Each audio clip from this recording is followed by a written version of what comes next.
আমার দাদি আজকে দ্বিতীয়বারের মতো কেক বানাবে, আর কেকটা কেমন হয়েছে সেটা দেখতে অবশ্যই ভিডিওটা দেখতে হবে। তো প্রথমেই কিন্তু দাদি কেকটাকে ডিমোল্ড করে নিল, আর দাদি কিন্তু খুব ভালোভাবে নিচ থেকে এই কাজগুলো করতেছিল, আর দাদি কেকটা বানিয়েও খুব এনজয় করতেছিল। এরপর আমি দাদিকে একটু একটু বলে দিচ্ছিলাম, আর দাদি সেই অনুযায়ী কাজ করতেছিল। কেকের মধ্যে সুগার সিরাপ দিচ্ছিল, এরপরে পাইপিং ব্যাগ দিয়ে ক্রিম দিচ্ছিল। আপনারা যারা কেক বানাতে পারে না তারা কিন্তু আমার দাদির মতো করে ট্রাই করতে পারেন, তাহলে অবশ্যই পারবেন।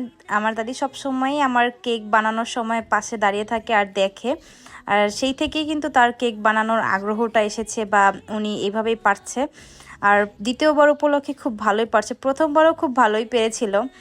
তো দাদি সবসময় বলতো যে আমরা তো গ্রামে চুলা বানাই, চুলা লেপি, মানে লেপি না নেপি বলে জানি না, মানে ওই যে চুলাটা যে ফিনিশিং দেয় ওইটা। তো বলে যে এই কেকটাও তো ওইভাবেই ফিনিশিং দেওয়া লাগে। তো দাদি হচ্ছে সেইভাবেই কাজ করতেছিল, আর নজলের কাজগুলো করতে একটু কষ্ট হচ্ছিল, তবুও কিন্তু ভালোই পারতেছিল। এরই মধ্যে হচ্ছে দাদির বোন চলে আসলো দাদিকে হেল্প করার জন্য। দুই বোন মিলে হচ্ছে এই কেকটা বানাইছে। কেকটা হচ্ছে পান্দান ফ্লেভারে ছিল, 1 পাউন্ডের।